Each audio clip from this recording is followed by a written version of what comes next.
নমস্কাৰ, মোৰ চেনেলৰ অন্য এটা মিনি ব্লগলৈ আপোনালোক সকলোকে জনাইছোঁ স্বাগতম। আৰু আজি হৈছে 8 ছেপ্টেম্বৰ, ডক্টৰ ভূপেন হাজৰিকাদেৱৰ জন্মতিথি। আৰু আজি তেখেতৰ জন্মতিথি উপলক্ষে আমি দেৱৰাজ ৰয় মহাবিদ্যালয়ত অনুষ্ঠিত কৰা সমন্বয় যাত্ৰাত অংশগ্ৰহণ কৰিবলৈ আহিছোঁ।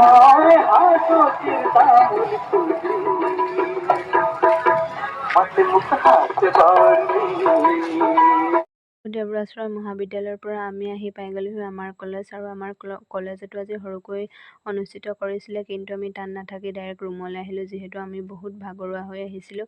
আৰু ৰুম আহি বৰষা আৰু মই গ'লোঁ সোণমণিক থ'বলৈ। সোণমণিক থৈ মেলি আৰু দুই এটা বস্তু কিনিব লগা আছিল, কিনিলোঁ। আৰু এয়া মোৰ মুখৰ অৱস্থা চাওক, মিঠা পান খাই একদম মুখ ফুলি আছে। আৰু এয়া সন্ধিয়া ভাগৰ দৃশ্য, আমি এনেই ছাদত বহি আছিলোঁ।